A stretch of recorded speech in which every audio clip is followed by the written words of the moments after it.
हमने पिछले लेक्चर में asexual reproduction in unicellular organisms discuss किया था। जल्दी से बता दो कौन से तीन थे? बाइनरी फिशन, मल्टीपल फिशन और बडिंग। बाइनरी फिशन में एक एग्जांपल अमीबा था, राइट? मल्टीपल फिशन में भी तो एग्जांपल अमीबा था। क्या डिफरेंस है? मल्टीपल फिशन में ऐसा क्या कंडीशन आ जाता है जिसकी वजह से अमीबा को वो टाइप का रिप्रोडक्शन लेना पड़ता है? अगर आंसर पता है तो कमेंट करके बताइएगा। अगर चैनल को अब तक सब्सक्राइब नहीं किया तो कर लीजिए, लाइक कर दीजिए, शेयर कर दीजिए अपने फ्रेंड्स के साथ। अब जल्दी से आज के लेक्चर में जाते हैं, asexual reproduction in multi cellular organisms. अब इसके बाद अगले लेक्चर में हम क्या शुरू करेंगे? Sexual reproduction, right? तो बने रहिए लेक्चर में। तो शुरू करते हैं। पहला वाला मल्टी सेल्यूलर ऑर्गेनिजम्स का एग्जांपल है फ्रैगमेंटेशन। अब ये फ्रैगमेंटेशन क्या है, कैसे बनता है, ये सब समझेंगे। द एक्ट और process of breaking into fragments is called as fragmentation. समझ में अभी भी नहीं आएगा आपको? पहले देखो ये एग्जांपल, स्पाइरोगायरा। अब स्पाइरोगायरा को देखो तो इसके नाम याद करो। This entire structure of the organism is called as filament. क्या बोलते हैं इसको? फिलामेंट। अब आप देख सकते हो स्पाइरोगायरा में इंडिविजुअली एक एक ऐसे स्ट्रक्चर्स दिखाई दे रहे हैं, इनको बोला जाता है फ्रैगमेंट। तो मैं बोल सकता हूं the spirogyra filament is made up of many fragments, correct? अब इसकी खास बात यह है कि इनमें से कोई भी फ्रैगमेंट अगर टूट जाए, अलग हो जाए, तो हर फ्रैगमेंट एक नए ऑर्गेनिज्म को जन्म दे सकता है जिसको हम बोलते हैं फिलामेंट। तो देखो अभी मस्त लाइन क्या बन रही है, a filament is made up of many fragments and each fragment can give rise to a new filament. Very good. तो ये किस में दिखाई देता है? स्पाइरोगायरा में दिखाई देता है, साइकॉन में दिखाई देता है। हम जब एनिमल क्लासिफिकेशन पढ़ रहे थे तो हमने पढ़ा था साइकॉन is an example of phylum Porifera, sponges की कैटेगरी में आता है। तो जब हम बात करते हैं फ्रैगमेंटेशन की, कब होता है? जब स्पाइरोगायरा को पता है बाहर का मौसम, बाहर का एनवायरमेंट एकदम मस्त है। कैसे मस्त है? पानी भरा हुआ है, न्यूट्रिएंट्स भरा हुआ है, मतलब एकदम फेवरेबल कंडीशन है। So whenever there is plenty of water and nutrients are available, तो फिलामेंट ऑफ स्पाइरोगायरा, मैंने ऑलरेडी ये वर्ड इंट्रोड्यूस कर दिया था, filament, the entire organism of spirogyra grows very fast and divides up into many small fragments. आगे की story पता है, हर fragment can give rise to a new organism, a new filament. In this case it is spirogyra. So each fragment starts to live independently as a new spirogyra fiber या filament. Are we clear with this?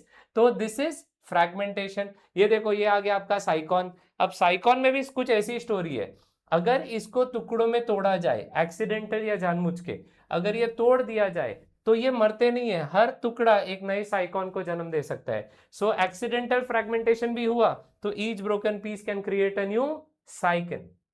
तो fragmentation में याद रखना, तो organisms body itself is fragmented and each fragment can give rise to a new organism. इसके दो example है, कौन से दो? स्पाइरोगायरा और साइकिन। अगला वाला है रीजेनरेशन। अब ये कुछ हद तक फ्रैगमेंटेशन वाली स्टोरी रिपीट करूंगा, बस फर्क सबसे मेजर ये है कि यहां ऑर्गेनिज्म की बॉडी फ्रैगमेंटेड नहीं है, मतलब body is not divided into different fragments. इसका एक एग्जांपल तो आपने सुना ही है घर पे, चिपकली की पूंछ की स्टोरी सबने सुनी होगी कि चिपकली इमरजेंसी में दरवाजे पे अटक गई है या जान को खतरा है, तो अपनी पूंछ सैक्रिफाइस कर सकती है क्योंकि वो उसको रीग्रो कर सकती है। तो आपने देखा है, a wall lizard breaks up and discard some part of its tail in emergency. उसको कोई डर नहीं है, ये जाए तो जाए, क्योंकि wall lizard can regrow this discarded part. Can you see this? लेकिन याद रखो ये एज पावरफुल नहीं। आप सोचोगे तो यहां पे ऐसा है कि ये लिजर्ड एक पूंछ को रीग्रो कर सकता है, बट उस पूंछ के टुकड़े से एक नया लिजर्ड रीग्रो नहीं हो सकता। So this is an example of limited regeneration. Power तो है लेकिन लिमिटेड पावर है। अब आपको फ्रैगमेंटेशन से मिलती जुलती स्टोरी ये वाली दिखेगी, जहां पे आपको कंप्लीट पावर दिखाऊंगा। यहां पे एग्जाम्पल हम लोग लेंगे प्लानेरिया का।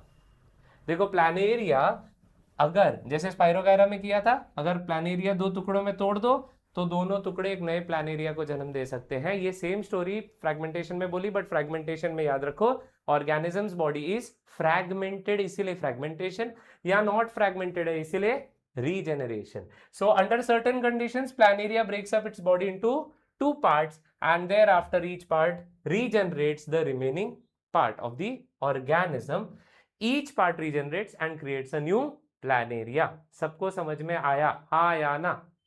तो हमने दो पढ़े, कौन से दो पढ़े? फ्रैगमेंटेशन और रीजेनरेशन.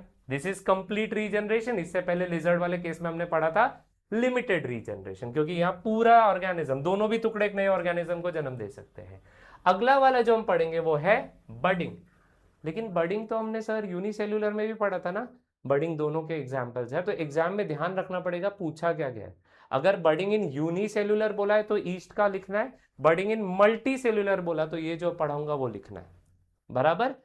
सर अगर बताया ही नहीं तो दोनों लिख देना अगर पढ़ के जा रहे हो तो. वो एग्जामिनर को देखने तो कि उसको क्या करना है, क्या पढ़ना है और कितने मार्क्स देने. आप ऐसा मत करना कि आता था लेकिन लिख के नहीं आए. तो देखो यहां एग्जाम्पल है budding in hydra. Now this is the hydra. अब यहाँ पे भी बडिंग की स्टोरी आपको सिमिलर ही मिलने वाली है. एक आउटग्रोथ आएगा, बड बनेगा और वही आगे जाके एक नया हाइड्रा क्रिएट करेगा. तो यहाँ पे भी आपको आउटग्रोथ दिखाई दे रहा है which is called as bud. So in case of hydra under favourable condition an outgrowth called bud is formed by repeated divisions of its cells. This bud grows into a small hydra. आप देख रहे हो miniature version दिखाई दे रहा है इस hydra का. ठीक है. अब ये तब तक अपने पेरेंट हाइड्रा से जुड़ा रहेगा. और कौन से पार्ट जुड़े रहते हैं पेरेंट हाइड्रा से, तो उसको डिपेंड करते हैं. मतलब न्यूट्रिशन चाहिए तो क्या चाहिएगा? Dermal layer. इसलिए डर्मल मतलब आउटर लेयर, इसलिए ताकि प्रोटेक्शन मिल सके. डाइजेस्टिव कैविटी इसलिए ताकि न्यूट्रिएंट मिल सके. अब बच्चा तो अभी डिपेंडेंट है ना पेरेंट पे. जब वो खुद से जिंदा रहना सीख जाएगा तो वो सील ऑफ हो जाएगा, अलग हो जाएगा, सेपरेट हो जाएगा from the parent hydra. Similar story है एज बडिंग इन ईस्ट, लेकिन यहां पे डर्मल लेयर, डाइजेस्टिव कैविटी, थोड़ा एक्स्ट्रा चीजें बताई गई है. सबको क्लियर हुआ? हमने तीसरा एग्जांपल डिस्कस किया ऑफ असेक्सुअल रिप्रोडक्शन. कौन से तीन किए अब तक बताओ? फ्रैगमेंटेशन, एग्जाम्पल क्या था? स्पाइरोगायरा, साइकिन.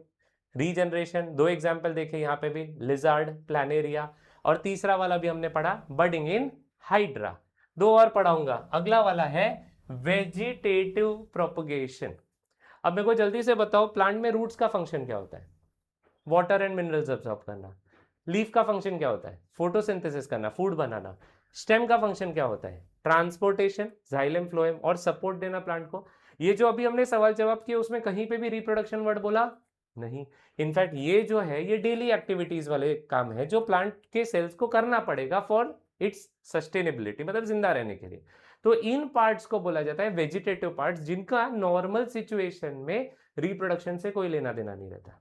लेकिन कुछ स्पेशल केसेस में अगर ये पार्ट्स अपना काम करने के साथ साथ रिप्रोडक्शन, प्लांट के नंबर को बढ़ाने में मदद करे, तो हम बोलते हैं वो प्रोपोगेशन में मदद कर रहे हैं. और वो वेजिटेटिव पार्ट्स है, इसीलिए इसको बोलते हैं वेजिटेटिव प्रोपोगेशन. समझ में आया? तो अब देखो वेजिटेटिव पार्ट्स कौन से होते हैं प्लांट के.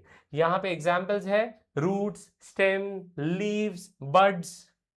देख रहे हो ये सब वेजिटेटिव पार्ट्स है. इनका रिप्रोडक्शन से एक्चुअली कोई लेना देना होना नहीं चाहिए था, लेकिन हम कुछ एग्जांपल्स देखेंगे जहां रिप्रोडक्शन में हेल्प करते हैं, इसलिए उनको वेजिटेटिव प्रोपगेशन के एग्जांपल में पढ़ाते हैं. तो देखो पहला वाला एग्जांपल देखते हैं. पहला, अरे आ गया, कौन है ये? आलू. बराबर, हम सब ने देखा है घर पे आलू. तो ये आलू के ऊपर आपको मालूम है ऐसे छोटे छोटे होल्स दिखाई देते हैं, बहुत रैंडमली प्लेस्ड. उन होल्स को बोला जाता है eyes. Eyes of the potato. दिखाई नहीं देता उसको, लेकिन आईज के शेप जैसा होता है, इसीलिए आईज ऑफ द पोटैटो. और आपको ये भी मालूम होना चाहिए कि पोटैटो एक्चुअली जो आप खा रहे हो वो स्टेम है उस प्लांट का. सर लेकिन स्टेम तो ऐसा पतला सा होता है ना, लेकिन ये ऐसा नाटा सा मोटा सा है. आलू बन गया है प्यारा सा. तो ये देखो, new plant of potato develops from the eyes present on the tuber. What is the meaning of the word tuber? I have already explained to you. The swollen fleshy underground stem. अच्छा, आलू हमको सबको पता है जमीन के नीचे उगता है. तो ये आईज ऑफ द पोटैटो से एक नया प्लांट ग्रो हो सकता है. अगर आपको घर पे आलू उगाना है तो बहुत ज्यादा मेहनत नहीं करनी, सीड्स तो लानी ही नहीं है. घर पे मम्मा ने जो आलू लाया किचन से एक उठा के लाओ, उसको चॉप करो ऐसे, बहुत फाइन नहीं, छोटे छोटे. हमको फ्रेंच फ्राइज नहीं बनाने, छोटे छोटे ऐसे करने जिसमें आईज हो. उनको सॉइल में डाल दो, कुछ दिन बाद अपने आप ही वो प्लांट में ग्रो हो जाएगा. मतलब eyes of the potato can give rise to a new potato plant. This is an example of vegetative propagation. एक और एग्जांपल देखते हैं, हम यहाँ पे देखेंगे लीफ का एग्जांपल। ब्रायोफाइलम की लीव्स भाई साहब इतनी पावरफुल है, जैसे आलू था ना, अगर ब्रायोफाइलम की लीफ को अगर मैं सॉइल में डाल दूं ना, तो उसके लीफ के मार्जिन्स कॉर्नर से एक नया ब्रायोफाइलम प्लांट आ सकता है। देखो ये लीफ मार्जिन्स दिख रहे हैं आपको, देख रहे हो, ये न्यू प्लांट के रूट्स भी दिखाई दे रहे हैं, ये लीफ मार्जिन्स की जो मैं बात कर रहा हूं। So this is an example of leaf in case of vegetative propagation. अच्छा, हम सब ने ये तो देखा ही है, क्या है, गन्ना, शुगर केन। ये शुगर केन के ऊपर जो लाइंस आप देखते हो ना, इनको बोलते हैं नोड्स। और इनकी इंपॉर्टेंस ये होती है कि नोड से ग्रोथ होता है प्लांट का। कोई भी नया ब्रांच या लीफ अगर उसको देना है ना, तो वो हमेशा नोड से देता है। एक्स्ट्रा इंफॉर्मेशन, दो नोड्स के बीच के गैप को क्या बोलते हैं, इंटरनोड। लेकिन आप नोड वर्ड याद रखो, वो लाइंस बैम्बू में भी दिखती है, यहाँ पे इसमें शुगर केन में भी दिखेगी, बाकी सब प्लांट्स में भी होती है, दिखाई नहीं देती, इनमें थोड़ी क्लियरली दिखाई दे देती है। तो यहां हम बोलते हैं कि शुगर केन और ग्रासेस में it takes place with the help of buds present on the nodes. सबको क्लियर हुआ एग्जाम्पल ऑफ वेजिटेटिव प्रोपगेशन? ये हमारा चौथा था। और अब हम आखिरी पे जा रहे हैं, वो है स्पोर फॉर्मेशन। अब ये स्पोर फॉर्मेशन की बात करें तो ये एक जूम इन पिक्चर है ऑफ अ फंगस। हम उस फंगस का नाम ला देते हैं बोर्ड पे, उसका नाम है म्यूकर, जो नॉर्मली ब्रेड के ऊपर ग्रो होता है। देख के कैसा लग रहा है ना? तो फिर ब्रेड के ऊपर ग्रो होता है, उसको क्या बोलते हैं, फंगस को म्यूकर। अब ये म्यूकर म्यूकर करता क्या है, देखो म्यूकर है ना, पहले म्यूकर के स्पोर्स जब ब्रेड पे गिरते हैं ना, तो वो ऐसे थ्रेड लाइक स्ट्रक्चर्स देते हैं जिनको बोलते हैं हाइफे। क्या बोलते हैं, हाइफे। अब ये हाइफे के ऊपर आपको ऐसा दिख रहा है बलून जैसा स्ट्रक्चर, उसको बोलते हैं स्पोरेंजिया। क्या बोलते हैं, स्पोरेंजिया। और इन स्पोरेंजिया के अंदर बहुत सारे ग्रो होते हैं स्पोर्स। तो जब एक फंगस का स्पोर आपके ब्रेड या चपाती या भाकरी पे गिरता है और कंडीशंस फेवरेबल हो, तो वो वहां पे जर्मिनेट होगा, पहले ऐसे स्ट्रक्चर्स देगा जो उसको अच्छे से एंकर करेगा, फिर हाइफे देगा, फिर स्पोरेंजिया देगा। स्पोरेंजिया के अंदर बहुत सारे स्पोर्स होंगे, और एक पॉइंट आएगा जब ये स्पोरेंजियम फटेगा और ये सारे स्पोर्स रिलीज हो जाएंगे, और ये नंबर थाउजेंड्स में रहते। तो एक साथ थाउजेंड्स ऑफ स्पोर्स जब इस ब्रेड पे गिरेंगे तो 1000 नए फंगस ग्रो हो जाएंगे। Now again, this is, here we are seeing the method of reproduction is asexual, and in this case it is called as spore formation. So once the spores are formed, the sporangia burst and spores are released. Spores germinate in moist and warm places and new fungal colony is formed. ये बारिश के season में आपको बहुत होते हुए दिखाई देंगे। अब स्टूडेंट्स, इस लेक्चर में हमने 5 एग्जाम्पल्स कंप्लीट किए। फटाक से रिवाइज कर देते हैं। Fragmentation, regeneration, budding, vegetative propagation और स्पोर फॉर्मेशन। कॉन्सेप्ट्स इजी है, एग्जाम्पल सारे याद रखने हैं। मैं आपको अगले लेक्चर में जब मिलूंगा तब हम सेक्सुअल रिप्रोडक्शन शुरू करेंगे। Till then bye bye.